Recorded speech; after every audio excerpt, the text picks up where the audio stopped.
हमीरपुर गांव में एक सेठ और सेठानी रहती थे। सेठानी को हीरा जेवरात पहनने का बहुत शौक था, लेकिन सेठ उसको हर बार कहता था कि अरे तुम इतने गहने मत पहना करो, आजकल का जमाना ठीक नहीं है। घर में चाहे इतनी चीजें पहन लो, लेकिन बाहर इनको उतार कर रख जाया करो। इन्हें पहनकर बाहर जाना खतरे को निमंत्रण देना है। पता नहीं कब किस मुसीबत में फंस जाओ। तुम्हें तो पता ही है आजकल लूटपाट कितनी हो रही है। वाह जी वाह, कोई नहीं मुझे लूटता। इतने बड़े गांव में मैं रहती हूँ, मुझे इतनी बड़ी को कौन लूट जाएगा। आप तो बेकार ही डरा करते हैं। मुझे तुम्हारी बुद्धिमनी पर तो भरोसा है, परंतु ठगों की नियत पर विश्वास नहीं है। अच्छे भले आदमी को पता नहीं कब कैसे मूर्ख बना दे। सेठानी हर रोज मंदिर जाया करती थी। वहाँ भगवान से वे यही प्रार्थना करती कि उनका धन वैभव बड़े। सेठानी इतनी जोर जोर से मांगती ही कि आसपास के लोगों को बात सुन जाती। मंदिर में आने वाले साधु संतों से भी यही आशीर्वाद मांगतीगा कि लोगों को भी पता चल गया था कि सेठानी के मन में अधिक से अधिक पैसा पाने की लालसा है। सेठानी के घर के बाहर वही 3 साधु आ जाते हैं और सेठानी से भिक्षा मांगते हैं। सेठानी भी उनको आटे की बोरी देती है, लेकिन तभी एक साधु बोलता है, सेठानी ये हमारे गुरुजी हैं। ये तो आंख ग्रहण करते ही नहीं, हम भी दिन में एक बार ही थोड़ा सा खाते हैं। आपके गुरुजी फिर क्या खाते हैं? ये हिमालय पर तपस्या करते हैं। 5 साल बाद ये कभी नीचे उतरते हैं। हवा ही इनका भोजन है। सेठानी सोचती है कि ये जरूर कोई बहुत बड़े साधु है। अगर इनकी कृपा हो जाए मेरी धन दौलत और बढ़ जाएगी। और सेठानी उसी वक्त बोली, महाराज धन्य है आप, मुझे भी अपनी सेवा का सौभाग्य दीजिए। गुरुजी तो मौन धारण किए हुई है, इसलिए मैं ही जवाब देता हूँ। इतने बड़े सिद्ध महापुरुष की आप क्या सेवा करेंगी? हाँ, यदि आपकी कोई इच्छा है तो उसे ये सच में पूरा कर देंगे। सेठानी ने उसकी बातों पर विश्वास कर लिया। सेठानी का लालच बढ़ गया और बोली, महाराज आपके दर्शनों से ही मैं धन्य होगी। मैं तहरी बाल बच्चों वाली। आज की महंगाई के जमाने में गुजारा कठिनाई से ही हो पाता है। यदि आपकी कृपा हो जाती तो। अरे सेठानी महाराज खुश है आप पर। बोलो आपको कौन सी कृपा चाहिए महाराज जी से?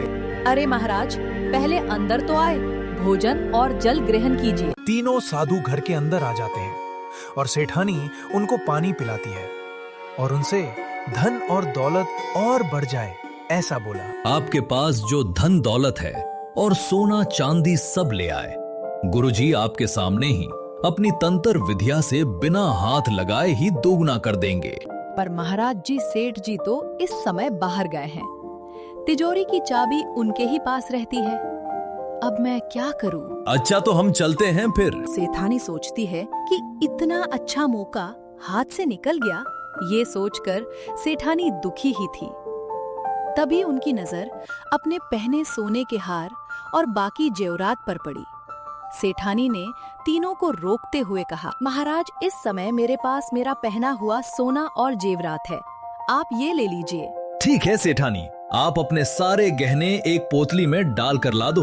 तब तक हम पूजा की तैयारी करते हैं। आप जाओ और जल्दी पोतली में डाल कर लाओ। सेठानी चली जाती है और साधु पूजा की तैयारी करते हैं। सेठानी का एक 15 वर्ष का बेटा लव था। वो सब देख रहा था, लेकिन उसको अच्छा नहीं लगा। मैं ये सब ठीक नहीं है, मुझे ये साधु ठीक नहीं लगे और पिताजी भी घर पर नहीं है।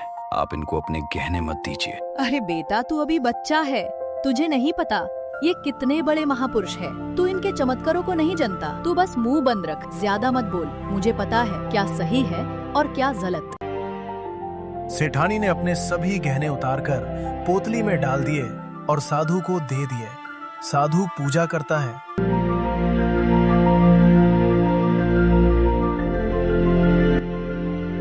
और सेठानी से कहता है, तुम्हारी पूजा सफल हुए। ये पोतली तुम्हें हम कल देंगे और तुम जब कल इसको खोल कर देखोगी तो तुम्हारे गहने डबल हो जाएंगे। ठीक है, अब हम चलते हैं। कल आएंगे तुम्हें पोतली देने। हम पर विश्वास रखना, हम जरूर आएंगे तुम्हारी पोतली देने। मुझे आप पर पूरा भरोसा है, आप मेरे गहने डबल कर देंगे। ठीक है, मैं आपका कल इंतजार करूंगी और आपके लिए स्वादिष्ट भोजन भी बना कर रखूंगी। उधर लव परेशान था कि माँ ने बिना जाने उन साधुओं को अपने गहने दे दिए और लव को वो साधु ठग लग रहे थे। साधु जब जाने लगे तब लव उनका पीछा करता है कि ये कहां पर रहते हैं।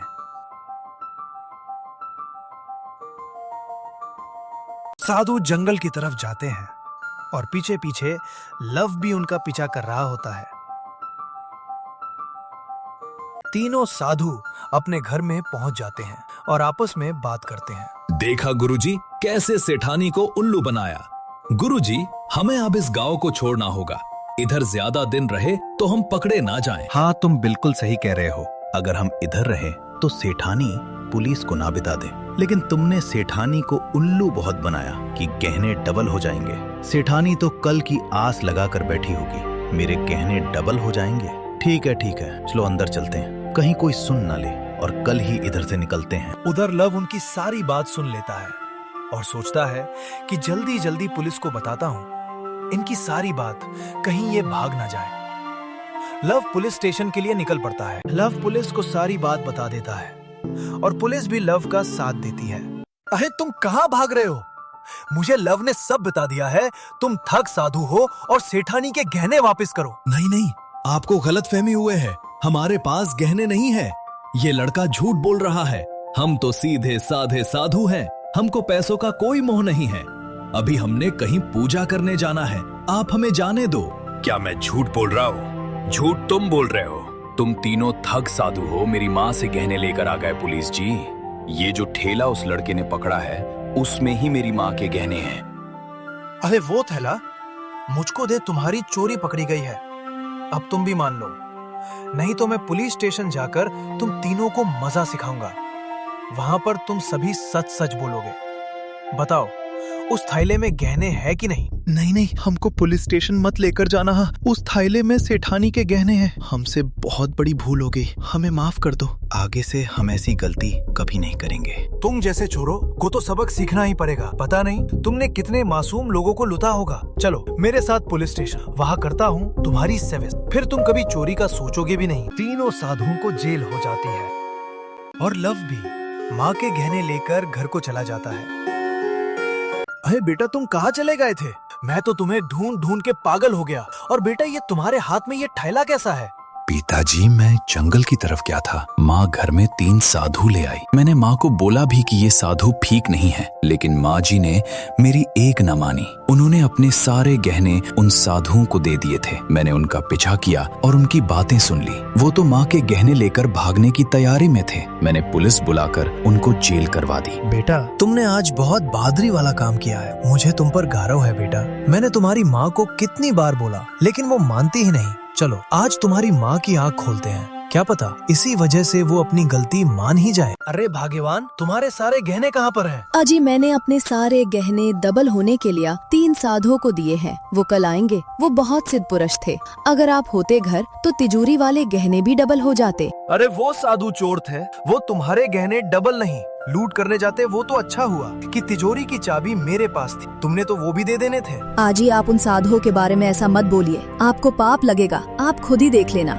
वो कल मेरे गहने डबल करके ले आएंगे। तब फिर आप पछताओगे कि काश मैं घर पर होता और गहने दे देता। और उनको चोर मत बोलिए। यही बात तो तुम्हारी गलत है कि तुम हर किसी पर विश्वास कर लेती हो और हम पर विश्वास नहीं करती। मुझे पता था कि तुम नहीं मानोगी। अभी तुम्हारे आगे सच सामने लाता हूँ। अरे बेटा लव, जल्दी आना पोटली लेकर। अरे माँ, ये देखो आपकी पोटली जो आपने उन साधुओं को दी थी। लेकिन बेटा, ये पोटली तुम्हें कहाँ से मिली? इस पोटली में तो मेरे गहने हैं। ये पोटली मिली नहीं, बहुत बहादुरी से ये लाया है। उन 3 ठागों से वो तो तुम्हारे गहने लेकर भागने ही वाले थे, लेकिन लव ने पुलिस स्टेशन जाकर पुलिस को बुला लिया। अब वो तीनों जेल में है। आज तुम्हारा बेटा भी तुम्हारी तरह सभी पर विश्वास करने वाला होता तो शायद ही तुम्हें तुम्हारे गहने मिल पाते। मुझे माफ कर दो, मैंने आपकी बात नहीं मानी। आज मेरे सारे गहने चले जाते। बेटा, तुम भी मुझे माफ कर दो। तुमने बोला भी था कि ये तीनों साधु चोर हैं, लेकिन मैंने तुम्हारी बात पर विश्वास नहीं किया। आज के बाद मैं सोच समझकर किसी पर भरोसा करूंगी और लालच भी नहीं करूंगी। जितना भगवान ने दिया है हमें, उस पर ही खुश होना चाहिए। इंसान धनी होता है सिर्फ मेहनत और दिमाग से। दूसरा कोई किसी को धनवान नहीं बना सकता। अगर कोई साधु सच्चा है तो उनका आदर सत्कार करना चाहिए। वो यूं दर दर मांगते नहीं फिरते, वो लोगों को लालच नहीं देते। वो तो आत्म कल्याण का रास्ता दिखाते हैं। ये तो अच्छा हुआ, तुम्हारी आंखें तो खुल गईं और तुम्हें अपनी गलती का एहसास भी